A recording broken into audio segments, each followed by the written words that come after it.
பார்க்க போற படம் ரோமியோ ஜூலியட்.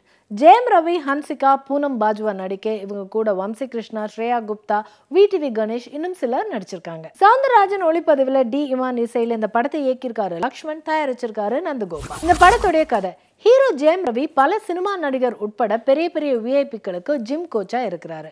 ஆனா இவர் பெரிய கோடீஸ்வரன் நினைச்சு இவரை காதலிக்கிறாங்க ஏஹோஸ்டஸா இருக்கிற ஹன்சிகா. ஒரு கட்டத்துல இவர் வெறும் கோச்சுன்னு தெரிஞ்சுக்கிட்ட பிறகு இவர் காதலையும் உதறி தள்ளிட்டு அவங்க இவருக்கு போட்டு மோதிரத்தையும் கழட்டிட்டு போயிடுறாங்க ஹன்சிகா ஒரு பெரிய கோடீஸ்வரனான கிருஷ்ண வம்சியை கல்யாணம் பண்ண முடிவு செய்யறாங்க.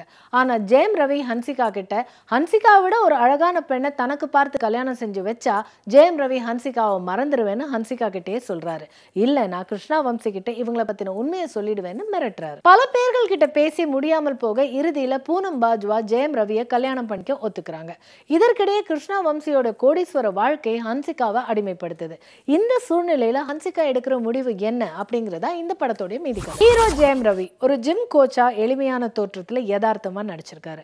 தான் காதலித்த ஹன்சிகா தன்னை காதலிக்கலன்னு சொல்லி ஜெயம் ரவி சம்பாதிக்கிற 15,000 ரூபாய் பணம் ஒரு மணி நேர செலவுக்கு கூட பத்தாதுன்னு சொல்லி அவங்க போட்ட மோதிரத்தை கழட்டிட்டு உடலை மட்டும் விட்டுட்டு உயிரை எடுத்துட்டு போற அந்த காட்சியில அந்த யதார்த்தத்தை அப்படியே உணர்த்தி அழகா நடிச்சிருக்காரு. ஹன்சிகாவை மையப்படுத்தி கதை இருப்பதனால அதன் பொறுப்பை உணர்ந்து அவங்க நடிச்சிருக்காங்க. ப்ரொடியூசர் விடிவி கணேஷ், அதே மாதிரி ஜெயம் ரவியை காதலிப்பதாக சொல்லும் பூனம் பாஜ்வா, இருவரின் கதாபாத்திரமும் கனகச்சிதம். ஒளிப்பதிவாளர் சவுந்தரராஜனும் இசையமைப்பாளர் டி இமானும் பாடல்களுக்கு அழகான வண்ணத்தை தந்திருக்காங்க. இயக்குனர் லக்ஷ்மண் சமகாலத்தில் இருக்கும் சில பெண்களின் குணாதிசயத்தை அப்படியே படமாக்கியிருக்காரு. படத்தின் நீளத்தை கொஞ்சம் குறைத்திருந்தால் ரோமியோ ஜூலியட் காவிய காதலா மாறி. இன்னைக்கு நம்ம வண்ணத்திரை நிகழ்ச்சியில இன்னும் கருத்துக்கள், காட்சிகள் பார்த்தீங்க. மீண்டும் சந்திக்கும் முறை வணக்கம் கூறி விடைபெறுவது உங்கள் பிரியதர்ஷினி. நன்றி.